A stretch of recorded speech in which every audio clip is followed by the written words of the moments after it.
வணக்கம். நம் நாட்டுடைய பொருளாதாரம் இந்தியன் எக்கனாமி வர்ற 2021க்குள் அனைத்து பிரச்சனைகளுமே சரியாகிவிடும் என்று நம் நாட்டு மத்திய அரசாங்கம் கூறி வருகிறார்கள். உலகமே தேடி வரும் கொரோனா வைரஸுக்கான அந்த வேக்சினேஷன் இந்தியாவிற்கு வந்துவிட்டால் அனைத்து பிரச்சனைகளுமே சரியாகிவிடும் என்று கூறி வருகிறார்கள். வேலைவாய்ப்புக்கான பிரச்சனை, ஃபேக்டரி இண்டஸ்ட்ரீஸ்களுக்கான பிரச்சனை, தொழிலாளர்களோட பிரச்சனை, உங்களுடைய பர் கேபிட்டா இன்கம் அதாவது உங்களுடைய வருட வருமானமும் அதிகரித்து விடும் என்று கூறி வருகிறார்கள். வெறும் இந்த வேக்சினேஷன் இந்தியாவிற்கு வந்துவிட்டால், அதாவது அனைத்து பிரச்சனைகளுமே சரியாகிவிடும் 2021க்குள். இந்த அரசாங்கம் கூறி வரும் இந்த வார்த்தைக்கான அர்த்தம் என்னவாக இருக்கும்? அப்படி இந்த அரசாங்கம் கூறியபடி அனைத்து விஷயங்களுமே சரியாகிவிடுமா அல்லையா என்கிறது தான் மிக முக்கியமான கேள்வியாக இருக்கிறது. இதே அரசாங்கம் கொடுத்து வரும் இன்னொரு பதில், நம் நாட்டுடைய பொருளாதாரம் சரிந்த காரணம் நாங்கள் அல்ல, இந்த காரணம் கோவிட்-19. இந்த கோவிட்-19க்கு பின் நாங்கள் போட்ட லாக்டவுன் மட்டும்தான் காரணம். இது மட்டும் பத்தாது என்று நம் நாட்டுடைய ஃபைனான்ஸ் மினிஸ்டர் நிர்மலா சீதாராமன் அவர்கள் கண்டுபிடிக்காத ஒரு மருந்தை கண்டுபிடித்த மாதிரி இந்த கொரோனா வைரஸ்க்கான வேக்சினேஷன் பிஜேபி அப்படி பீகாரில் வென்றுவிட்டால் உங்கள் அனைவருக்குமே இலவசமாக, பீகார் மக்களுக்கு இலவசமாக கொடுப்போம் என்ற அந்த வாக்குறுதியை கொடுத்து வந்தார். இந்த மருந்து இன்னும் கண்டுபிடிக்கப்படவில்லை. இந்த மருந்து எப்போ இந்தியாவிற்கு வருவது, எப்போ அந்த மக்களதி போய் சேர்வது என்று கூட இந்த அரசியல்வாதிக்கு தெரியவில்லை. ஆனால் எலெக்ஷன் பிரச்சாரத்தில் ஒரு பொய்யான ப்ரோபகேண்டாவை பரப்பும் வேலையில் இறங்கியிருந்தது நிர்மலா சீதாராமன் அவர்களுடைய கட்சி. இந்த வேக்சினேஷன் இந்தியாவிற்கு வந்துவிட்டால் உங்களுடைய பிரச்சனை, உங்களுடைய எதிர்காலம் சரியாகி விடுமா அல்ல இன்னும் மோசமாகி விடுமா என்கிறது தான் மிகப்பெரிய கேள்வியாக இருக்கிறது. இங்கே தான் இரண்டு விஷயங்களை கவனமாக பார்க்க வேண்டியதாக இருக்கிறது. கவனமாக கேளுங்கள். நம் நாட்டு மத்திய அரசாங்கம் கூறும்படி இந்தியாவை ஒரு ஆத்ம நிர்பர் பாரதாக மாற்றி வந்து கொண்டிருக்கிறோம். அதாவது நம் நாட்டு உள்நாட்டு கம்பெனிகள், உள்நாட்டு இண்டஸ்ட்ரீஸ்களை பாதுகாத்து வருகிறோம். நம் நாட்டு கம்பெனிகளை ஊக்கப்படுத்தி வருகிறோம். உள்நாட்டுக்குள்ளேயே அனைத்து விஷயங்களையுமே மேனுஃபேக்சரிங் செய்து, தயார் செய்து உலகத்தில் உள்ள அனைத்து நாடுகளுக்குமே சப்ளை செய்ய இருக்கிறோம். நமக்கு தேவையான அனைத்து பொருட்களுமே நாமே தயார் செய்து நாமே உபயோகப்படுத்த இருக்கிறோம். இதுதான் ஆத்ம நிர்பர் பாரத் என்று கூறி வருகிறார். அப்படி இவர்கள் கூறி வரும் ஒவ்வொரு வார்த்தையும் உண்மையாக இருந்தால், அப்படி இவர்கள் கூறி வரும் இந்த ஆத்ம நிர்பர் பாரத் உண்மையாக இருந்தால் எதற்காக உள்நாட்டு கம்பெனிகளை, அதுவும் அரசுக்கு சொந்தமான கம்பெனிகளை விற்க துடிக்கிறார்கள்? உங்களுடைய கம்பெனியான BSNL, BPCL, NTPC, SAIL, coal authority of India போன்ற லாபத்தை மட்டும் கொடுத்து வரும் இந்த கம்பெனிகளை வெளிநாட்டு கம்பெனிகளுக்கும் கார்ப்பரேட் கையிலும் எதற்காக விற்க துடிக்கிறது இந்த அரசாங்கம்? இதுதான் ஆத்ம நிர்பர் பாரதா என்று எங்களுக்கு புரியவில்லை. நம் நாட்டுடைய பொருளாதாரம் அடியோடு சரிந்து விட்டால் கூட நம் நாட்டில் உள்ள அரசியல்வாதிகளுடைய வருமானம், இந்த கார்ப்பரேட்களுடைய வருமானம் ஒரு துளி கூட குறையாத காரணம் என்னவாக இருக்கிறது? அவர்களுடைய வருமானம் மட்டும் எப்படி கூடிக்கொண்டே இருக்கிறது என்ற அந்த கேள்விக்கு இந்த பதிவில் பதில் தேட இருக்கிறோம். யாருடைய பணம் இது? நம் நாட்டு வளங்களை அளித்து நம் நாட்டு மக்களுடைய பணத்தை தன்னுடைய பணமாக மாற்றி அமைத்து வருகிறார்கள் இந்த நபர்கள். அதில் அரசியல்வாதிகளும் இருக்கிறார்கள், அதில் கார்ப்பரேட் அந்த நபர்களும் இருக்கிறார்கள்.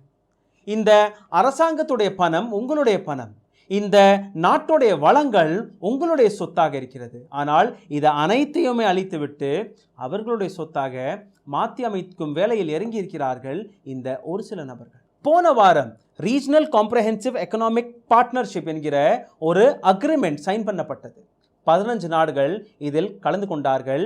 இந்த 15 நாடுகளுக்கும் நடுவில் நடக்கும் அந்த இம்போர்ட் எக்ஸ்போர்ட்கான டாக்ஸ் வசூலிக்கப்படாது. இந்த 15 நாடுகளும் ஒவ்வொரு நாட்டுக்கும் அவர்கள் எதை வேணாலும் எக்ஸ்போர்ட் பண்ணலாம், எதை வேணாலும் இம்போர்ட் பண்ணலாம் என்கிற இந்த அக்ரிமெண்ட். இந்த அக்ரிமெண்ட்டுடைய பெயர் தான் RCEP. இதில் இந்தியா கலந்து கொள்ளவில்லை. இதில் இந்தியா சைன் பண்ணவில்லை என்றதுதான் உண்மையாக இருக்கிறது. ரீஜனல் காம்ப்ரஹென்சிவ் எக்கனாமிக் பார்ட்னர்ஷிப் என்கிற இந்த அக்ரிமெண்டில் Austria, Brunei, Cambodia, China, Indonesia, Japan, Laos, Malaysia, Myanmar, New Zealand, Philippines, Singapore, South Korea, Thailand, Vietnam போன்ற 15 நாடுகள் கையெழுத்திட்டுள்ளார்கள். அதாவது இந்த அனைத்து நாடுகளுக்குள்ள நடக்க இருக்கும் இம்போர்ட் எக்ஸ்போர்ட் இதற்கு மேல் ஒரு ஃப்ரீ ட்ரேடாக மாறிவிடும். ஒரு நாட்டில் தயாரிக்கப்படும் ஒரு பொருளை இன்னொரு நாட்டில் ஃப்ரீயாக எக்ஸ்போர்ட் பண்ணலாம். இன்னொரு நாட்டில் அவர்கள் தயாரித்த அந்த பொருளை ஃப்ரீயாக இம்போர்ட் பண்ணி கொள்ளலாம். இந்த 15 நாடுகளுக்கு உள்ள எதை வேணாலும் இம்போர்ட் பண்ணலாம், எதை வேணாலும் எக்ஸ்போர்ட் பண்ணலாம். இதற்காக எந்த விதமான டாக்ஸும் வசூலிக்கப்படாது. இந்த 15 நாடுகளுக்குள்ள இருக்கும் அந்த மக்கள் தொகை 2.2 மில்லியன், அதாவது 30% உலக நாடுகளில் உள்ள அனைத்து பாப்புலேஷன், அனைத்து ஜனத்தொகையிலிருந்து 30% இந்த 15 நாடுகளுக்குள்ளேயே அடங்கி விடுகிறது. $26.2 ட்ரில்லியன் இந்த ட்ரேட் யோசிச்சு பாருங்க. உலகத்திலேயே இதற்கு மேலான வேற எந்த ட்ரீட்டியும் சைன் பண்ணப்படவில்லை. இதுதான் உண்மை. இந்தியாவுடைய மிக முக்கியமான பிரச்சனை வேலை வாய்ப்பு. இதற்காக ஒரு டேட்டா வெளிவந்திருக்கிறது, இபிஎஃப்ஓ வெளிவிட்ட டேட்டா.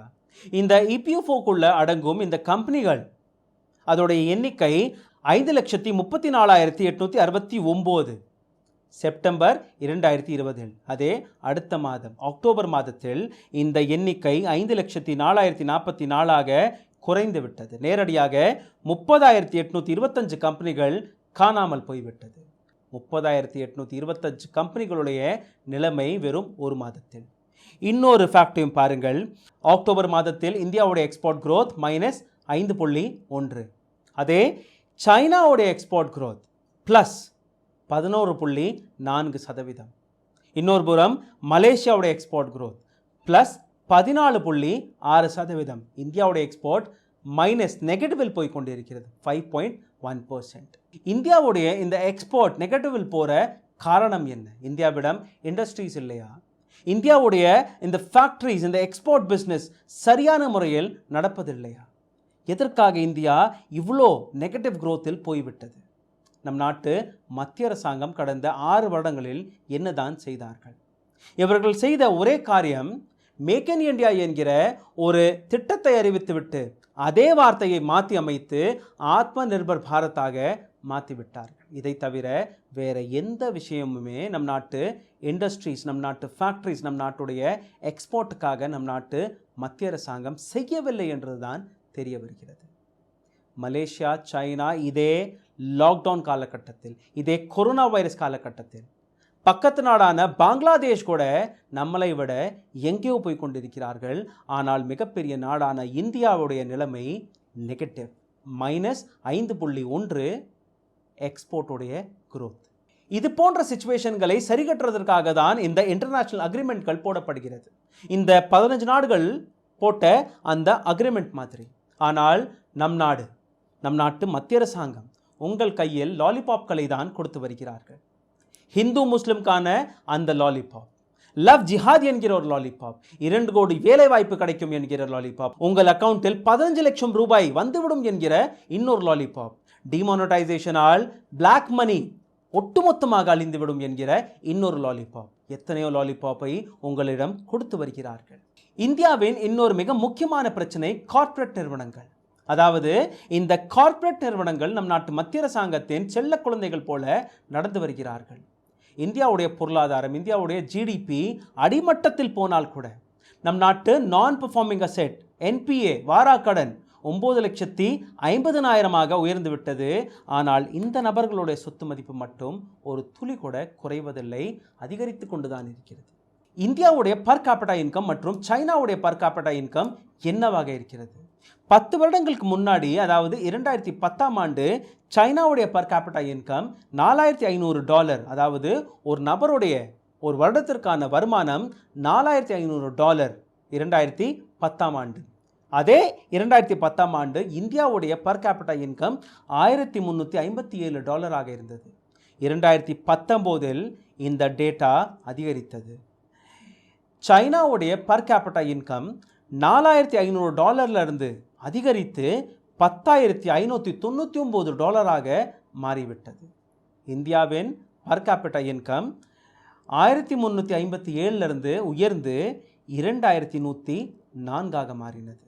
ஆனால் இந்த லாக்டவுன் போடப்பட்டதற்கு பின் இந்த வருமானம் $1877 மீண்டும் குறைந்து விட்டது. கடந்த 10 வருடங்களில் நம் நாட்டில் உள்ள ஒரு நபருடைய வருமானம் வெறும் $1877. நமக்கு கீழே வெறும் 2 நாடுகள் தான் இருக்கிறார்கள்.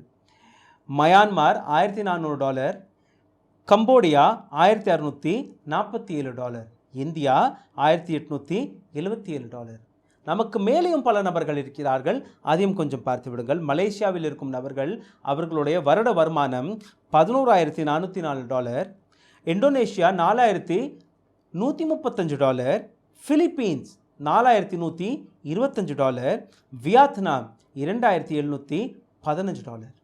நம் நாட்டுடைய மிக சிறிய நாடாக இருக்கும் இந்த நாடுகளுடைய பர் கேபிட்டா இன்கம் நம் நாட்டுடன் வேற எங்கேயோ இருக்கிறது. நம் நாடு எந்த சரிவை சந்தித்தாலும் நம் நாட்டில் உள்ள கார்ப்பரேட், நம் நாட்டில் உள்ள அரசியல்வாதிகளுடைய வருமானம் ஒரு துளி கூட குறைவதில்லை. இதை பற்றி பேசும்போது NCTL வெளிவிட்ட இந்த டேட்டாவை மிக கவனமாக பார்க்க வேண்டும். அதாவது நேஷனல் கம்பெனி ட்ரிபியூனல் லா வெளிவிட்ட இந்த டேட்டா. ஒரு கம்பெனி தொடங்கப்படுகிறது, அந்த கம்பெனிக்கான கடனை பேங்கிடம் போய் வாங்கி விடுகிறார்கள் லோன் வடிவமாக. அந்த கடனை கட்டாமல் நாங்கள் தீவாலாகி விட்டோம் என்று, நாங்கள் நஷ்டமடைந்து விட்டோம் என்று கூறி வருகிறார்கள். அந்த கடன் தொகையை கொடுக்க மறுத்து விடுகிறார்கள். தீவாலான இந்த கம்பெனிகளை இன்னொரு கம்பெனியிடம் விற்று விடுகிறார்கள்.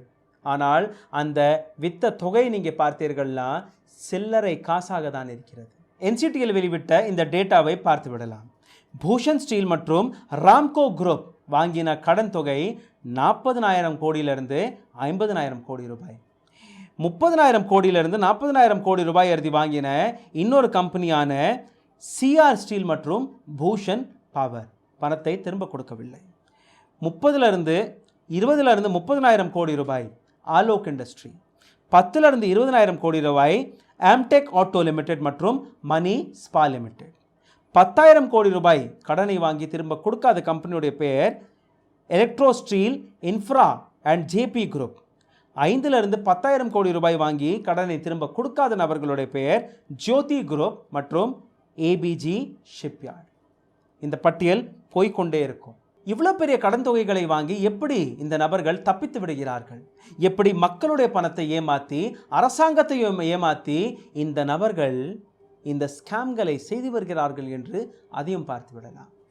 ஆலோக் இண்டஸ்ட்ரி 29,000 கோடி ரூபாய் டியூ, ஆனால் செட்டில்மெண்ட் என்கிற பெயரில் வெறும் 5,000 கோடி ரூபாய் மட்டும் கொடுத்து தப்பித்து விட்டார்.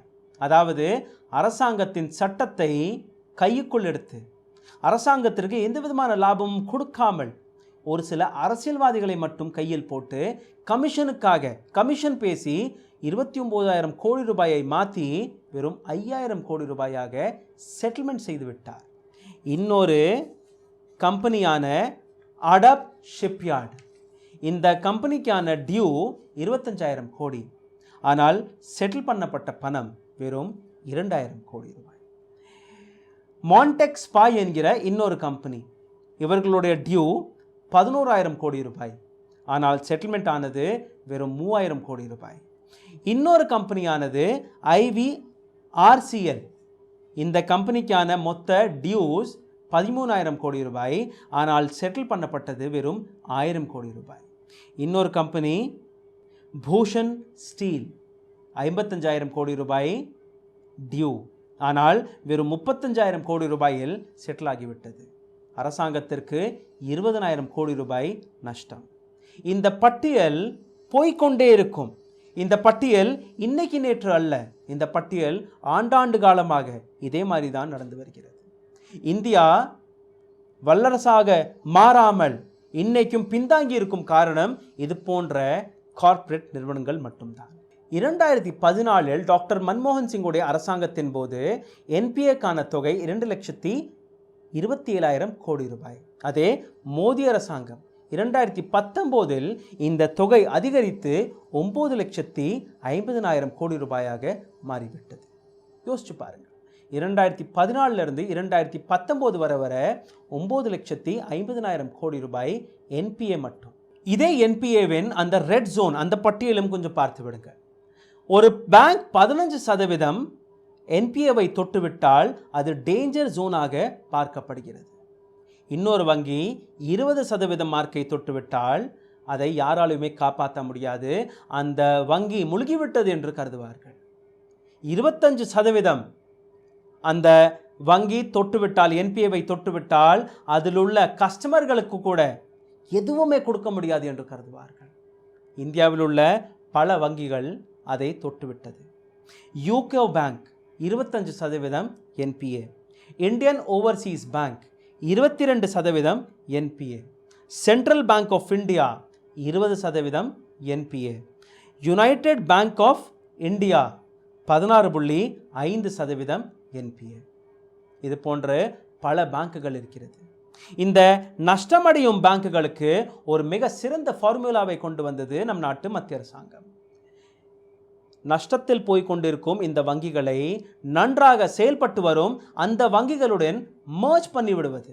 அதாவது ஒரு நஷ்டமடைந்த கம்பெனியை இன்னும் லாபம் கொடுத்து வரும் இன்னொரு கம்பெனியுடன் இணைத்து விடுகிறது. இது ரெண்டையுமே இணைத்து விட்டால் இந்த கம்பெனிகளை காப்பாற்றி விடலாம் என்று மக்களை ஏமாற்றி வருகிறார்கள். அதாவது இந்த என்பிஏவை அரசாங்கம், ஆர்பிஐ செட்டில் பண்ணிவிடும். உங்களிடம் வரி பணத்தை வாங்கி உங்களிடம் டாக்ஸை வசூலித்து இந்த அனைத்து என்பிஏவையும் சரிகட்டி விடலாம் என்ற அந்த தவறான கருத்தில் நம் நாட்டை ஆண்டு கொண்டிருக்கிறது இந்த அரசாங்கம். இந்த நேரத்தில் தீருபாய் அம்பானியுடைய ஒரு ஸ்டேட்மெண்ட் எனக்கு ஞாபகத்தில் வருகிறது. என்னிடம் 2 செருப்புகள் இருக்கிறது, ஒன்று வெள்ளி செருப்பு, இன்னொன்று தங்கச் செருப்பு. யாருக்கு எப்படி அடிக்கிறதோ அந்த செருப்பை வைத்து அடித்து விடுவேன், என்னுடைய வேலை, என்னுடைய காரியம் நான் சாதித்து விடுவேன் என்று. தங்கச் செருப்பாக இருக்கட்டும் அல்ல வெள்ளி செருப்பாக இருக்கட்டும், செருப்பு செருப்பு மட்டும்தான். இந்த அரசியல்வாதிகளை செருப்பால் அடித்து வருகிறார்கள் இந்த கார்ப்பரேட் நிறுவனங்கள். உங்களுடைய பணத்தை, என்னுடைய பணத்தை, நம் நாட்டுடைய வளங்களை கார்ப்பரேட்டில், அந்த கார்ப்பரேட் கைகளில் ஒரு சில சில்லறை கமிஷனுக்காக விலை பேசி வருகிறார்கள் இந்த அரசியல்வாதிகள். இது போன்ற நபர்களை நீங்கள் என்ன கூறுவீர்கள் என்று கமெண்ட் பாக்ஸில் எழுதிவிடுங்கள். நன்றி, வணக்கம்.